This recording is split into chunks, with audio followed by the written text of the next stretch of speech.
Let's first take a peek at some updated Heisman numbers. We're a week barely into the season, but very quickly some of these numbers adjusted. Arch Manning obviously was the favorite coming into week 1, John, at 6-1. He drops all the way to 16-1. We've got John Mateer climbing up the board to the same number. You got Cade Klubnik dropping from 9-1 to 14-1 at BetMGM. You still got Garrett Nussmeier up there right around 8-9-1, depending on where you find it. Probably one of the biggest jumps, though, Lenore Sellers from 14-1 to 9-1. We were talking about this, Zach and I, just a little bit during the break, and Sellers has a potential now just from 1 week. It seems like he's absolutely put his draft stock on a rocket, and it's taken off into the stratosphere. But can he keep this up the rest of the season, especially once he starts to go against SEC defenses?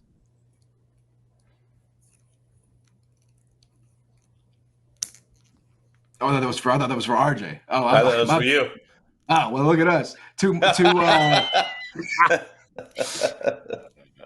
Yeah. I'll fake it, baby. Let's go. Yeah, we're both trying to finish the lob here. There's no question about that. But yeah, listen, I think Mateer is definitely a guy that has already shown, at multiple different spots that, he can do the job. I mean, at Washington State, and granted, just a steroid-infused offense, but he's sort of bringing that over, to Oklahoma. So I think he's going to be in the mix, that dual threat, obviously, every single week. Nussmeier, that offense. I mean, there will be, better weeks for him, I think, from a number standpoint. We know that's going to be, the objective there is to throw the ball and keep it in the air. I think Lenore Sellers is the guy that has the runway, though, just because he's going to have multiple paths to score a touchdown every single week, run touchdown, the passing touchdown. Like, it just feels like they're going to run stuff for him in the red zone. I think, it's basically a dead heat here between Nussmeier and Sellers at this point. But I do think, Sellers is a guy that's going to be there in the end. I think he's probably in my view, I would probably make him the favorite just because of, how much the offense is going to depend on him. But yeah, I think there's still definitely some value here at second in the market, 9-1. Feels like a good bet to me. There's definitely value there. Mateer is a guy that's probably going to have a really good opportunity to win this thing. They're going to be a good team. They got a good defense, and now they got a quarterback, and that's what they didn't have last year. They were a tough watch at Oklahoma. Oklahoma was a tough team to watch last year, and now they've got themselves a quarterback, and I think that's going to be really, really big, and they could be a team that finds themselves in the playoff. I think if you're going to look at Sellers versus Mateer, I think a lot of it's going to come down to maybe who gets into the postseason.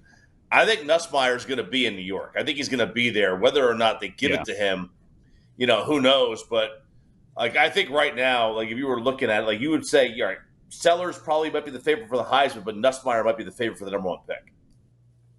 Yeah, that's an interesting way to look at it. I definitely think that October 11th game in Baton Rouge could go a long way to deciding that when they play each other, the Gamecocks and the Tigers down at LSU. I told someone this the other night after LSU's win over Clemson. I said, look at the rest of that schedule.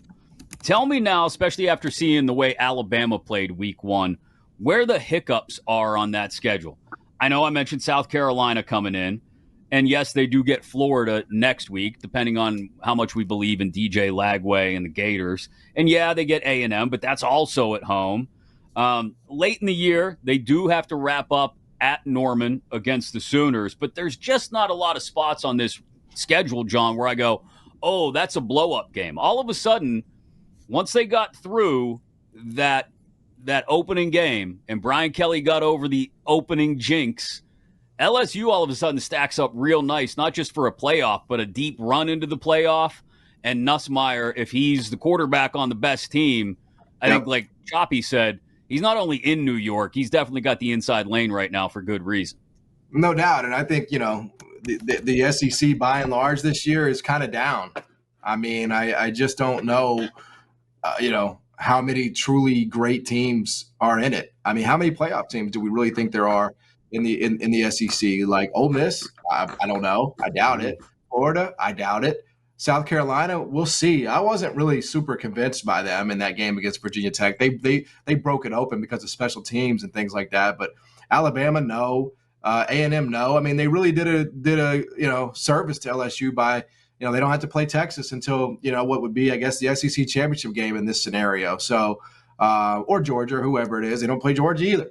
So, yeah, I mean, I think they definitely have the setup here. The best team they play the rest of the way, I guess you would say, is South Carolina, but that game's at home. And I think a competent quarterback is going to be able to move the ball.